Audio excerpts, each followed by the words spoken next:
San Marcos capítulo 6, versículos del 7 al 13. Quiero leer la palabra de Dios para cada uno de ustedes. San Marcos 6, 7 al 13 dice de la siguiente manera: Después llamó a los 12 y comenzó a enviarlos de dos en dos, y les dio autoridad sobre los espíritus inmundos, y les mandó que no llevasen nada para el camino, sino solamente bordón, ni alforja, ni pan, ni dinero en el cinto, sino que calzasen sandalias y no vistiesen dos túnicas. Y les dijo: donde quiera que entréis en una casa, posad en ella hasta que salgáis de aquel lugar. Y si en algún lugar no os recibieren, ni os oyeren, salid de allí y sacudid el polvo que está debajo de vuestros pies para testimonio a ellos. De cierto os digo que en el día del juicio será más tolerable el castigo para los de Sodoma y Gomorra que para aquella ciudad. Y saliendo, predicaban que los hombres se arrepintiesen, y echaban fuera muchos demonios, y ungían con aceite a muchos enfermos, y los sanaban. Que Dios bendiga su palabra.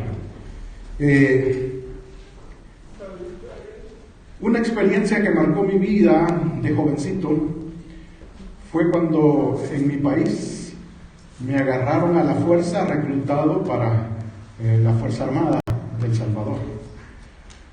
Fue un día o unos días que realmente marcaron mi vida, donde tuve que rebajar en pocos días muchas libras por andar corriendo tanto, por tanto castigo que me impusieron. Pero recuerdo que como habíamos como unos 5 que no aceptamos quedarnos desde un inicio, nos pusieron en todo esto de correr y correr, hacer ejercicio, aguantar hambre, no dormir, nos tiraban agua cuando estábamos dormidos, y nos hicieron la vida imposible en esos días. Pero recuerdo que cada día, siempre que nos levantábamos nuevamente, íbamos a una entrevista con uno de los tenientes del lugar, de ahí, de artillería, que fue el cuartel donde me enviaron. Y cada uno de esos superiores venían a nosotros y nos entrevistaban con varios allí, individualmente, para motivarnos y hacernos cambiar de idea de que nos quedáramos. Y nos ofrecían el cielo y la tierra. Nos ofrecían que no íbamos a pasar mucho tiempo ahí, porque dicho sea de paso, los 5 que estábamos negándonos éramos 5 personas que ya estábamos en la universidad y que no queríamos dejar de estudiar, y que decíamos que no queríamos seguir en este pleito que se tenía ahí en el país. Así que nos motivaban diciendo: ustedes que ya están estudiando en la universidad, ustedes no se van a quedar a soldados rasos. Ustedes pronto van a llegar y van a ser sargentos, luego tenientes, rápidamente ustedes se van a ir hacia arriba, así que anímense, aquí es bonito y todo. Y al final, antes de liberarme, me recuerdo que un día antes nos llevaron al campo, un campo grande de práctica. Y lo que ellos decían es: les vamos a dar una probadita de poder para que se animen. Y cuando llegamos a ese campo, simple y sencillamente habían unas ametralladoras antiaéreas, de esas que se transportan como que son carretillas, ¿sí? Habían como unas 10 quizás alineadas. Y recuerdo que cada una tenía a un soldado arriba, listo para disparar. Y llegaron y nos pusieron al frente de esas cosas. Y yo dije: nos van a ametrallar. Pero lo que realmente estaban queriendo hacer es intimidarnos, pero luego haciéndonos partícipe de cómo se siente el disparar.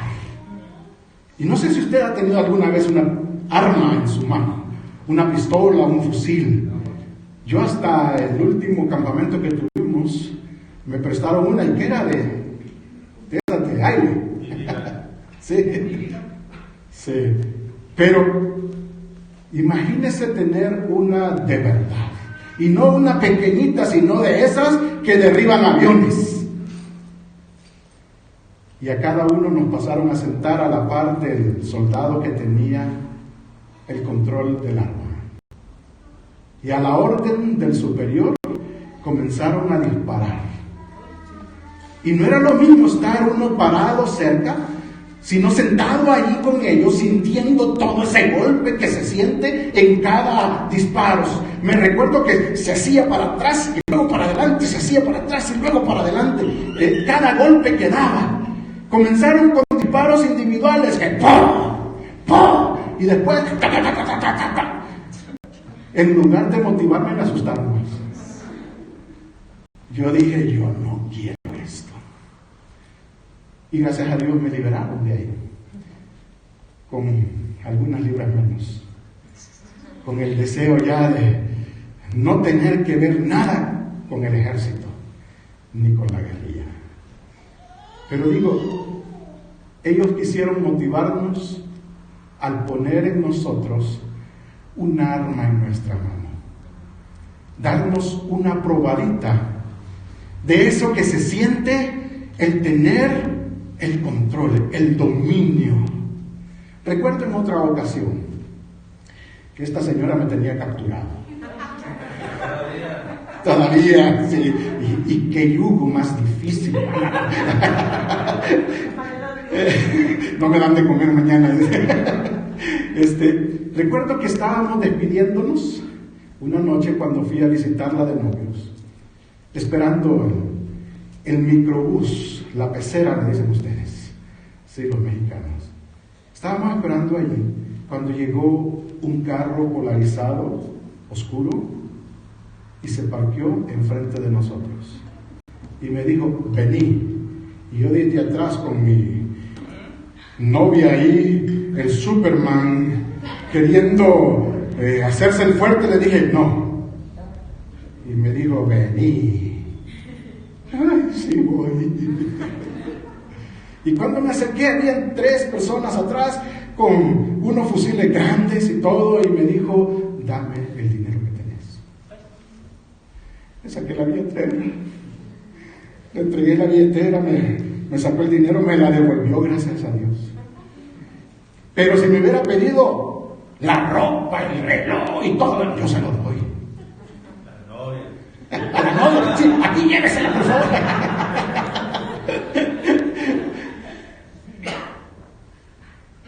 Y realmente, hermanos, no solamente al estar uno del lado del arma, sino enfrente del arma, se siente el poder de eso.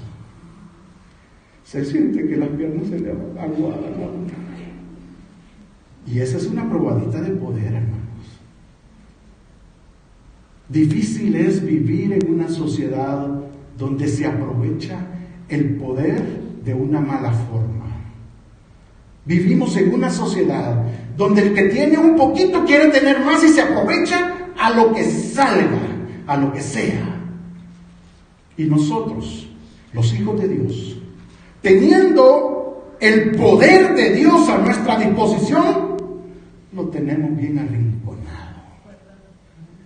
No queremos utilizarlo. Y vivimos una vida de, ay, pobrecito de mí. Ay, yo no tengo la atención de Dios. Dios no me quiere a mí. Yo no sé qué voy a hacer. Una vida de zozobra. Una vida de derrota. Una vida de debilidad. Nos amedrentamos con cualquiera. Ay, ahí viene el fulano. Ay, no, yo no le voy a decir nada que soy cristiano, porque se va a burlar de mí. No sé si le ha pasado a usted eso, o si usted es de ese tipo de personas, que le da temor a hablar del Señor con las personas que tiene usted a su alrededor. Pero normalmente los seres humanos somos así. Y hoy la palabra del Señor quiere mostrarnos este pasaje donde aparece esta probadita de poder que el Señor les dio a sus discípulos. Una probadita donde les dijo exactamente qué era lo que podían hacer y los envió lejos, donde Él ya no iba a estar presente con ellos, pero que ellos sabían que llevaban el respaldo de su gran maestro. Y por eso yo he titulado a esta reflexión de la palabra del Señor, una probadita de poder, que el Señor le dio a sus discípulos, pero que también nos la ha dado a nosotros, mis hermanos. Usted y yo tenemos el poder de nuestro Dios a nuestro favor. El apóstol Pablo dijo, porque no me avergüenzo del evangelio. ¿Por qué? Porque es poder de Dios.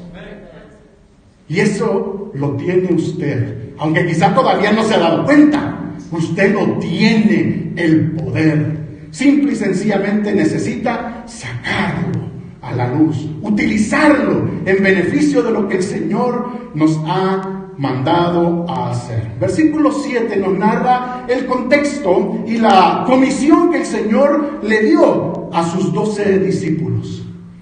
Dice la palabra del Señor que el Señor se encontraba enseñando, en el versículo 6 al final, enseñando en las aldeas alrededor de Galilea.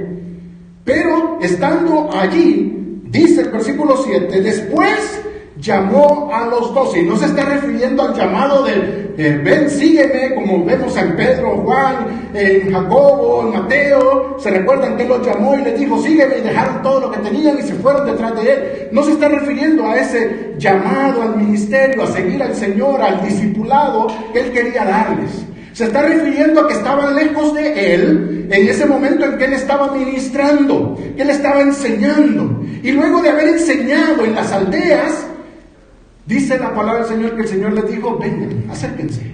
Eso es llamarles a los 12. Llamó a los 12 para que vinieran cerca de él, para darles esta comisión. Yo creo que esa palabra es una palabra muy expresiva, comisionar. Realmente comisionar a alguien es delegar responsabilidad, pero al mismo tiempo autoridad. Un principio administrativo es que cuando uno delega responsabilidad, siempre debe de ir acompañada de autoridad. Uno no puede delegar trabajo a alguien y no delegar la autoridad. Entonces, estaremos haciendo siempre lo mismo la persona encargada de hacerlo antes.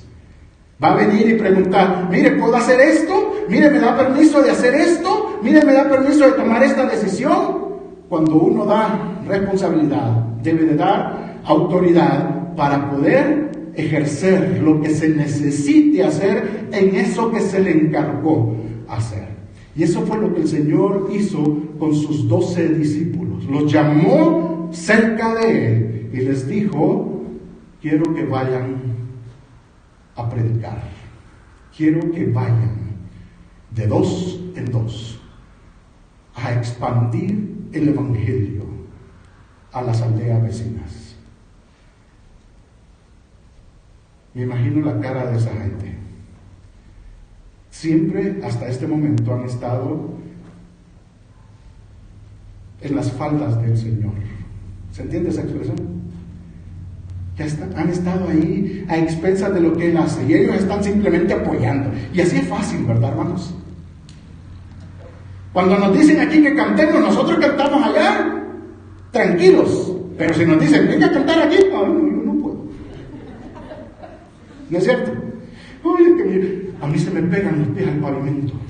Yo no puedo ni caminar. Y así habían estado los discípulos con Jesús. Cada vez que llegaban a algún lugar, a quien buscaban no eran a Pedro ni a Juan, era Jesús. Y Jesús comenzaba a actuar, comenzaba a enseñar, comenzaba a hacer el ministerio. Así que ellos iban haciendo de lado y dejándolo a él que participara. Y me imagino que desde algún lugar ellos decían, amén, aleluya, gloria a Dios, sí, sigue adelante, haz esto, haz lo otro, nosotros te apoyamos. Pero cuando le dijo, ustedes les toca ir ahora. Ay, no, Señor, pero vas a ir tú con nosotros. Pero, ¿y cómo vamos a hacer? ¿Y qué vamos a decir? Acuérdate que yo no he ido a la escuela. Acuérdate que yo solamente he venido siguiéndote. Yo no he recibido clases para evangelizar. Yo no me sé ningún versículo porque en esta cabecita ya no me cabe nada. Me imagino tantas y tantas excusas que estos personajes que ahora nos vemos en la palabra de Dios, específicamente en las cartas, en el libro de Hechos, haciendo proezas, aquí están temblorosos, aquí están negando su responsabilidad delante de su maestro.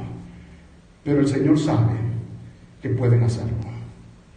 Escuchaba al doctor Stanley, creo que esta semana o la semana pasada. Me gusta escuchar los podcasts de cada uno de estos personajes grandes que enseñan la palabra del Señor. Y una vez este hombre estaba mencionando el ejemplo del águila, que con sus polluelos se va a las alturas, en las montañas más elevadas, y hace su nido allá arriba. Especialmente en los peñascos donde no hay forma de llegar a ellos, sino que son lugares inexplorables. Solamente aquellos que se atreven a ir escalando de esa forma y que van amarrados con cuerdas y todo, algunos se atreven a llegar allí. Pero el águila, decía él, hace su nido en esos lugares así inalcanzables, metidos en las rocas. Y decía él, el águila tiene la característica con sus polluelos que está consciente que debe de desprenderse de sus polluelos lo más pronto posible. Así que los alimenta mientras están ahí en el nido, por un poquito tiempo. Y luego comienza su función de desprenderlos de ella. ¿Sabe lo que el águila hace? Dice este hombre, de que comienza a empujar, ¿sí? A empujarlos hacia la orilla. Llegan a la orilla del nido que está a la orilla del precipicio. Y luego le da el último y se va el polluelo. Y el águila, dice, sale también, juntamente al polluelo. Va siguiéndolo, pero no lo toma. El polluelo hace de todo y va listo a morir, deshecho allá abajo. Pero a medida que se va acercando a la tierra, dice que el águila va, lo toma con el pico y se lo vuelve a llevar al nido. Y así hace con cada uno de ellos día a día. Dice él, algunos 3 veces y les basta para aprender a volar. Hay otros que no aprenden y que quieren pasar aferrados al águila, no moverse de allí. Pero siempre el águila madre hace esa función de ir empujando, ¿sí? Empujando y empujando, porque no quiere por sí mismo y lo está sacando hasta que llega al punto en que tiene que caer, y ahí tiene que hacer algo. Y entonces descubren que sus alas les ayudan. Y cuando van hacia abajo, con solo extenderlas comienzan a planear. Cuando el águila mira que extendió sus alas, se retira y se va nuevamente al nido a lanzar al otro. Esto es lo mismo que el Señor está haciendo con sus discípulos. Empujoncitos, ¿sí? Vayan, vayan, vayan. Me imagino a los discípulos ahí. Señor, tu palabra es dura, pero es preferible estar aquí contigo. Yo no me quiero mover de aquí, es que aquí estamos bien calientitos, Señor. Estamos bien cuidados. Mira, si tenemos hambre, tú oras por 2 panes y se hacen un montón. Mejor sigamos aquí, Señor. No está el COVID-19, tú simplemente nos pones tus manos y nos sanas. Estamos bien aquí, Señor. No queremos ir. Pero el Señor sigue empujándonos. ¿Qué es lo que usted debe de hacer en esta situación? Lo que el aguilucho tiene que hacer también. Extienda sus alas y comience a volar, a hacer lo que Dios le ha llamado a hacer. Eso es la comisión. La comisión es ese lanzamiento que el Señor ha hecho de cada uno de nosotros. Nos ha lanzado a este mundo sabiendo nosotros qué es lo que tenemos que hacer, pero con temor, con gran pavor en nuestro corazón de enfrentar a las personas, a su rechazo, a todo lo que nos puedan hacer, y nos da pánico escénico. No queremos hacer lo que el Señor nos ha llamado a hacer. Porque es más fácil estar aquí, es más fácil venir al culto, es más fácil estar tratando de cantar los cantos que nos dicen que debemos de cantar, es más fácil que nosotros abramos la Biblia y leamos, es más fácil quedarnos calladitos aquí y tener este tiempo tranquilo, es más fácil. Pero el Señor dice que llamó a los 12 y comenzó a enviarlos de 2 en 2 y les dio autoridad sobre los espíritus inmundos. 2 en 2. A partir de este momento, la tarea comienza y debe de hacerse en parejas. La forma común en que las iglesias envían a evangelizar a las personas es en parejas. Mínimo. No puede ir una sola persona cuando salimos como congregación a predicar el Evangelio. Porque, según dijo Salomón en Eclesiastés, es mejor 2 que 1. Reciben mejor salario, ¿sí? Tienen más fuerza, resisten más. Si uno se cae, el otro lo recoge, dice, ¿sí? Y eso es lo que el Señor tiene para su iglesia, para sus apóstoles en este caso. Dicho sea de paso, a partir de este momento, los discípulos, los 12, comienzan ya no solamente a ser los 12 discípulos de Jesús, sino comienzan a ser los apóstoles de Jesús. ¿Ven la diferencia?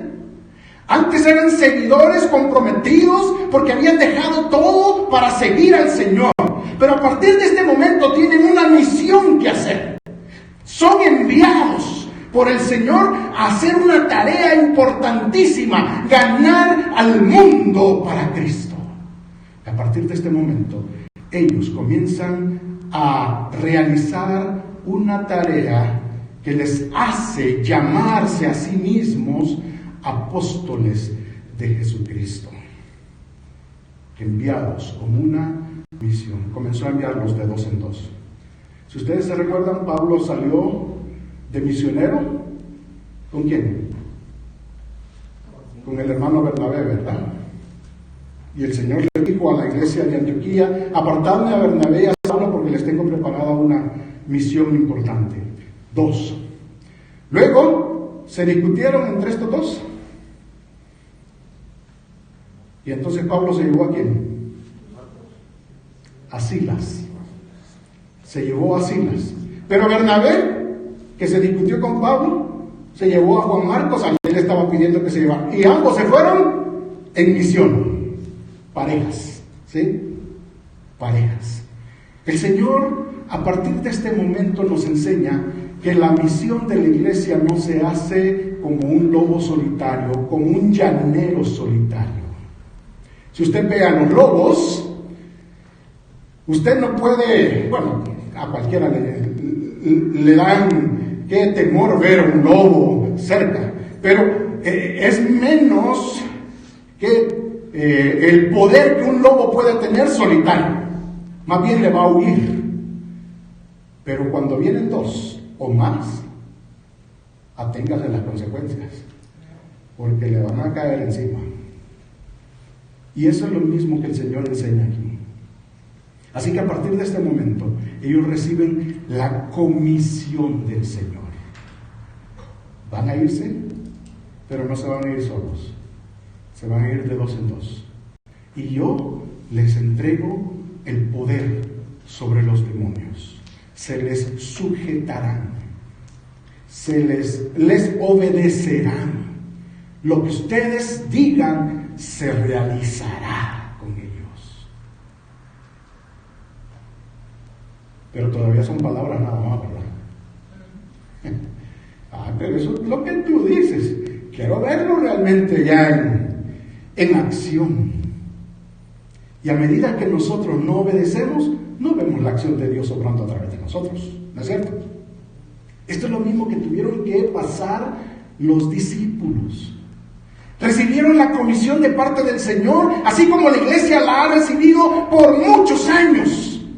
Sabemos, y yo decía el domingo pasado, sabemos de memoria este pasaje de San Mateo 28, 19 y 20. Por tanto, id y haced discípulos a todas las naciones, naciones, bautizándolos en el nombre del Padre y del Hijo y del Espíritu Santo, enseñándoles que guarden todas las cosas que os he mandado. Y he aquí, yo estoy con vosotros todos los días hasta el fin del mundo. ¿No es cierto que lo sabemos? ¿Qué es lo que le hace falta a la iglesia, hermanos? Y no hablo solamente de vida abundante. ¿Qué es lo que le hace falta a la iglesia? ¿Conocimiento? Yo creo que no. Tenemos conocimiento intelectual y tenemos conocimiento práctico. ¿Se recuerdan cuando estudiamos acerca del endemoniado gadareno, que ya estaba metido en la barca? Cuando ya lo había sanado el Señor, y que le dijo: yo quiero ir contigo, no me quiero separar de ti. Y el Señor le dijo: bájate de ahí, ve y anuncia a los tuyos cuán grandes cosas el Señor ha hecho contigo. Es el conocimiento práctico, decir lo que el Señor está haciendo en su vida. Pero usted también tiene conocimiento intelectual, conoce palabra de Dios. Estamos capacitados para hacer la obra del Señor, lo que Él nos tiene haciendo aquí. Necesitamos simplemente obediencia. Palabrita pequeña, pero difícil de hacer, ¿no es cierto? Obediencia. Eso es lo que el Señor exige de usted y de mí, y también de los apóstoles aquí. Él los envió y les dio autoridad, pero todavía no estaba a la vista, todavía es simplemente una comunicación. Estaban hablando entre ellos. No había llegado el momento de enfrentar la situación. No había llegado el momento de hacer lo que el Señor les había mandado hacer y ver si realmente podían o no podían.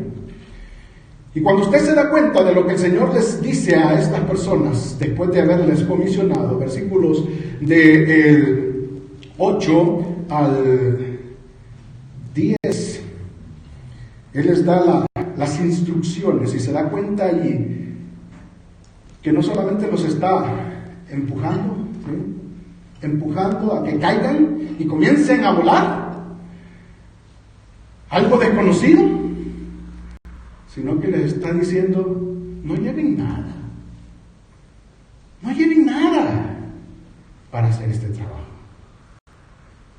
Dos cosas le permite el Señor que lleven. ¿Ve lo que dice ahí el pasaje del versículo 8 al 10? Solamente dos cosas. Uno es el bordón, ¿sí? Y la otra es las sandalias. Qué bueno es el Señor, que no quería que se le hicieran callos,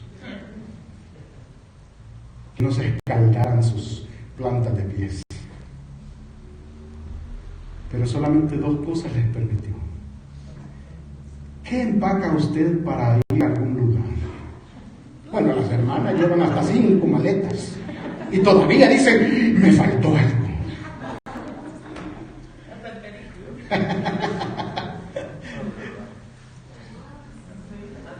¿Qué empaca usted? El Señor no les permitió empacar nada, hermanos, nada. Normalmente lo que hacían ellos es llevar una túnica más para cambiarse, y el Señor les dijo: no lleven 2 túnicas, solo la que llevan puesta. Pero miren, ni siquiera dinero deben de llevar. Normalmente los judíos, cuando salían de viaje, tenían un cinto que era prácticamente una tela ancha que venía enrollando para amarrársela aquí, hacer un cinto de una sábana, digamos, que enrollaban para ponérsela. Y en cada doblez, cuando iban a viajar, metían allí dinero, y le daban otra vuelta y metían dinero, y daban otra vuelta y metían dinero, porque los ladrones se encontraban en el camino, así que no querían tener dinero a la vista. Gracias, Señor. No querían esto, pero el Señor les dijo de que no llevaran dinero. ¿Dónde? ¿Ve lo que dice ahí el versículo? En el cinto. Él sabía dónde se escondían el dinero. Ahora la gente compra cheques de viaje, de viajero para ir, porque no sabemos qué nos va a pasar. Así que mejor que se lleven eso. Yo llamo al banco para decirles, bloqueen eso, no lo paguen, ya, se acabó el problema. Allá no había ese tipo de cosas antes. Así que el cinto era la forma en que la gente guardaba su dinero. ¿Se va dando cuenta de lo difícil que el Señor se los está poniendo a ellos? No solamente les dijo, vayan y vayan de 2 en 2, yo no voy a ir con ustedes, pero llevan mi autoridad, pueden hacer cualquier cosa en mi nombre. Pero luego les dice, no lleven nada, no lleven nada, solo lo que llevan puesto. Versículo 10 dice, y les dijo, donde quiera que entréis en una casa, posad en ella hasta que salgáis de aquel lugar. Oiga bien lo que está diciendo el Señor. Usted llega a Lakewood, Colorado, y va comisionado del Señor, y encuentra a una familia honorable, le pide posada a esa familia. Esos eran los hospedajes de ese tiempo. No habían, Hotel Hilton, el Marriott y todos estos. Simplemente una familia bondadosa, hospedadora, abría las puertas para alguien que llegaba. Entonces, estos tenían que buscar familias honorables en cada lugar. Y llegando a ese lugar, encontraban una familia honorable. Y esta familia honorable les permitía quedarse en su casa, dice el Señor. Entren y quédense ahí mientras están en esa ciudad. No dice cuánto tiempo el Señor les mandó en este trabajo, en este ministerio. Pero fueron varios días que tuvieron que pasar haciendo este ministerio. Así que llegaban a esa ciudad y comenzaban desde esa casa a predicar el Evangelio. Salían todos los días a la ciudad a predicar el Evangelio y regresaban a esa ciudad, a esa casa, a dormir. Pero si en una ciudad que ellos iban no les abrían la puerta y no querían escuchar nada de Dios, el Señor también les dijo en el versículo 11, sacúdanse sus sandalias, porque les va a dar hongos. Esta era una señal que los judíos sabían muy bien. Ellos la hacían cuando pasaban, por ejemplo, viniendo de Jerusalén hacia Galilea, al norte. Tenían que cruzar por Samaria. Y cada vez que entraban a Samaria y llegaban a la frontera de Samaria de Samaria para ir a Galilea, ellos, al nomás salir de la ciudad, hacían esto. Estamos contaminados. Gente pagana ha estado con nosotros. Hemos pasado por las calles de un pueblo pagano. Los perros, les decían ellos. Así que cuando el Señor les dijo a los discípulos que hicieran esto, no era simplemente un complaint que estaban poniendo, ¿sí? Una queja, diciendo, ustedes no quieren nada con el Señor, yo me libro de ustedes. Sí, es parte de esta notificación, pero lo que realmente estaban diciendo son paganos. No quieren nada de Dios en sus vidas. Así que nosotros sacudimos nuestras sandalias para decirles lo que el Señor piensa de ustedes. Que aunque sean judíos, que aunque sean el pueblo que el Señor formó de parte de Abraham, a quien Él le hizo pacto para traer bendición a las familias de la tierra, ustedes no conocen a Dios ni quieren conocerlo, por lo tanto son personas paganas.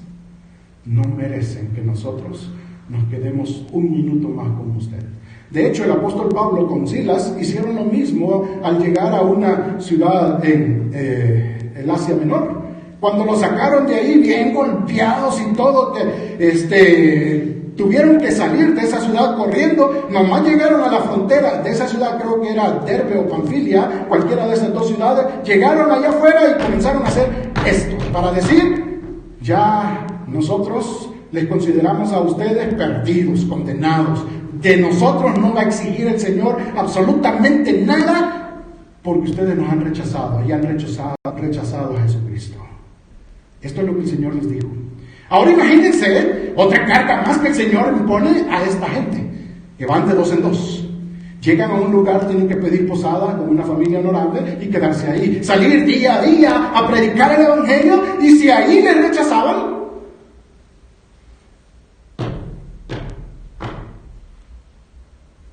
imagínese usted le dice a alguien religioso: estás condenado, eres un pagano, no mereces la salvación de Dios. ¿Cómo se sentiría? Si cuando Jesús les dijo esto, en su propia cara dice la palabra del Señor que los líderes religiosos rechinaban los dientes de la cólera que tenían. Así que no solamente tenían que enfrentar la responsabilidad de ir y predicar el Evangelio, sino también de la oposición que podían tener. Pablo fue sacado de una ciudad, llevándolo hasta la frontera. Dice que lo llevaban de 2, y lo llevaron hasta la frontera y lo dejaron fuera de la ciudad, allí tirado, porque pensaron: ya lo matamos, por tanto golpe que le habían dado por haber predicado el Evangelio en esa ciudad, y que no querían escuchar más el Evangelio de salvación. Dice la palabra del Señor que después de que lo pusieron ahí, porque iba medio muerto, es la palabra que utiliza ahí la palabra del Señor, Pablo se levantó, sacudió y se fue a seguir predicando. ¿A qué le tenía miedo usted, hermano? ¿A que le digan: ¡hey, aleluya! ¡Qué gran ofensa! Ay, no, yo no quiero enfrentar eso. ¿A qué le teme usted? ¿A que lo metan a la cárcel? En este país no lo meten a uno a la cárcel por eso.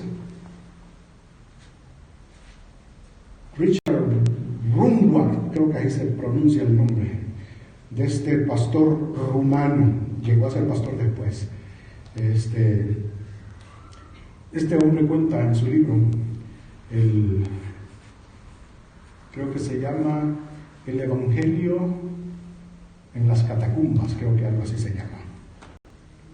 Pero él cuenta que allá en Rumania, cuando la guerra de Hitler llegó, los encarcelaron a mucha gente que creía en Cristo, tuvieron que irse a las catacumbas. De hecho, la ciudad estaba asentada sobre un montón de cuevas debajo, y los que eran cristianos se fueron a vivir a las cuevas, y allá habían cristianos que sabían de memoria los salmos. Había otro cristiano que sabía de memoria San Juan. Había otro cristiano que sabía de memoria Mateo. Y así cada uno tenía un libro de la palabra del Señor memorizada. Así que cuando se reunían allá abajo, le decían: hermano Juan, por favor, léanos la palabra. Y no se referían al nombre de él, sino al nombre del libro que tenía memorizado. Y pasaba el hermano Juan a exponer la palabra en San Juan.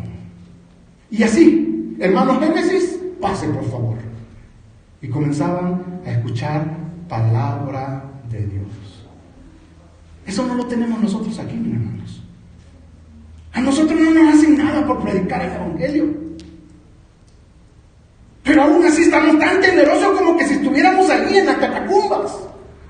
Como que si realmente el gobierno nos tuviera con el fusil apuntándonos para matarnos. Necesitamos, hermanos, tener esta probadita de poder de parte de Dios. Usted la recibió desde el momento en que creyó en Cristo. Recibió el poder de Dios. Usted lo tiene, pero necesita creerle al Señor, probarlo, que es lo que los discípulos hicieron más adelante. Porque regresaron con buenas noticias diciendo cómo los demonios se sujetaban a ellos, cómo la gente les recibía y aceptaba el mensaje que llevaban, cómo los enfermos sanaron. De hecho, ese es el último relato que aquí nos da Marcos. Versículos 12 y 13 nos narra el servicio que hicieron en esta comisión que el Señor les impuso de predicar el Evangelio. No solamente enseñaban la palabra de Dios, no solamente predicaban el Evangelio de Dios, sino que también dice, ungían con aceite a las personas enfermas y sanaban, dice la palabra del Señor. Y no es porque ellos tuvieran el poder para sanar, porque el aceite de oliva utilizado en esos tiempos bíblicos era utilizado como una medicina casera que simplemente expresaba el buen deseo de que alguien se sanara. Y esto es lo que ellos hacían. Cuando veían a alguien enfermo simplemente decían, ¿qué puedo hacer por ti más que solamente desearte salud? Y lo voy a hacer ungiéndote con aceite en tu cabeza. Y la gente sanaba, simplemente con hacer algo casero, algo sencillo, que realmente no tenía poderes curativos, pero lo utilizaban de esa forma. Esto es lo que el Señor quiere que usted y yo nos atrevamos a hacer, hermanos. Iglesia Vida Abundante, no podemos estar más encerrados en este lugar. No podemos estar lamentando y golpeándonos el pecho por mi grandísima culpa. Cuando otros allá afuera se están perdiendo sin Cristo y nosotros no estamos haciendo nada por ellos, sabiendo que tenemos la salvación para ellos, sabiendo que tenemos la orden del Señor de ir y predicarles el Evangelio, sabemos que tenemos el poder de Dios a través de nosotros, obrando en beneficio de las personas que no conocen a Cristo. No podemos seguir tranquilos aquí encerrados, muy tranquilos, muy calientitos, muy protegidos, muy alegres. Pero al final de cuentas, mucha gente muriendo a cuesta nuestra. El Señor demandará de nuestra congregación lo que no hemos hecho, hermanos. Necesitamos reaccionar. Necesitamos probar de este poder que el Señor nos ha dado ya y comenzar a atacar al enemigo, comenzar a arrebatar las almas que Él tiene atrapadas, que se creen que están bien porque tienen dinero, que se creen que están bien porque tienen una profesión, se creen que están bien porque les está yendo bien en todos los aspectos, pero están vacíos de Dios, no tienen salvación de la condenación eterna. Y usted tiene la clave para cambiar esto. Necesitamos reaccionar, mis hermanos. Necesitamos movernos a la acción de probar el poder de Dios obrando a través de nosotros. Yo sé que cuando usted se atreva, usted se emocionará de ver cómo el Señor respalda su vida, respalda sus palabras, respalda su accionar, proclamando el Evangelio a los perdidos. Pero usted no lo va a descubrir ahí sentado. Usted necesita ir y hablar el Evangelio, y sabrá en ese momento que el Señor pondrá palabra en su boca, que el Señor le hará decir lo que Él quiere que la gente sepa. El Señor le dará esta forma de expresarse, aunque usted se admire porque nunca jamás había hablado de esa forma, y verá cómo la gente cambia su actitud hacia la iglesia. El problema que estamos viviendo ahora en el mundo, hermanos, es porque la iglesia se durmió en sus laureles. No estamos impactando con el Evangelio. Y el Señor nos ha llamado la atención hoy para decirnos, este lugar no es importante, hermanos.